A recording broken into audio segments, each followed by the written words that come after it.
लोकसभा चुनाव 2024 से पहले एक बार फिर से सपा बसपा के गठबंधन को लेकर तमाम चर्चाएं हैं।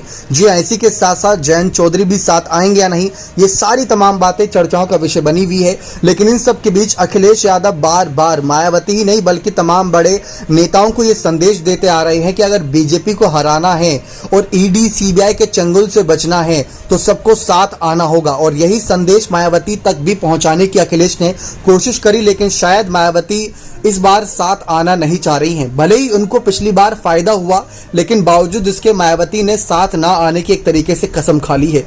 जी आप सभी को बता दें कि अखिलेश यादव का एक संदेश यही था कि जिस तरीके से जो क्षेत्रीय पार्टियां हैं, जैसे कि मान लीजिए जयंत चौधरी की पार्टी आज के समय में क्षेत्रीय पार्टी के तौर पर देखी जाती है, समाजवादी पार्टी की बात कर लें तो इन क्षेत्रीय पार्टियों को अगर समर्थन मिलेगा राष्ट्रीय पार्टी के द्वारा, जैसे कांग्रेस तो समाजवादी को समर्थन करने के लिए तैयार हो गई है, जयंत चौधरी भी इसी में आ रहे हैं, लेकिन अगर राष्ट्रीय पार्टियां और बसपा भी ऐसी एक राष्ट्रीय पार्टी है, अगर ये साथ मिलकर आती हैं तो जो पीडीए का फॉर्मूला अखिलेश यादव ने कहा है कि पिछड़ा, दलित और अल्पसंख्यक वर्ग बीजेपी को खुद ही हरा देगा। हमें कुछ करना नहीं पड़ेगा, बस हमें जनता को विश्वास दिलाना है कि हम उनके लिए हमेशा खड़े रहेंगे।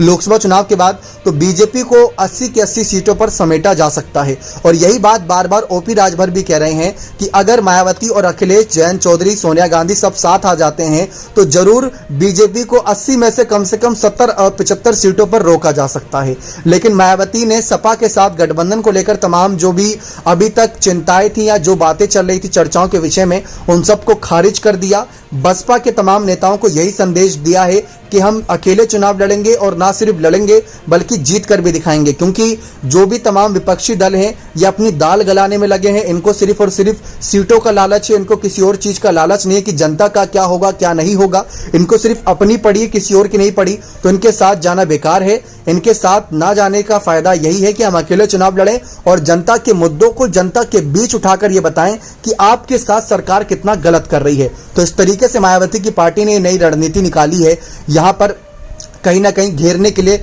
बीजेपी सरकार को। लेकिन क्या आपको लगता है कि मायावती को अखिलेश का संदेश स्वीकार करके साथ आ जाना चाहिए? अगर साथ आ जाते, क्योंकि मायावती ने साफ कह दिया कि अकेले चुनाव लड़ेंगी, लेकिन अखिलेश ने कहा है कि हम गठबंधन करने के लिए तैयार हैं, लेकिन सामने से विपक्ष की पार्टियां भी तैयार होनी चाहिए। बाकी आप अपने राय इस मसले पर जोड़ दें। बहुत बहुत धन्यवाद।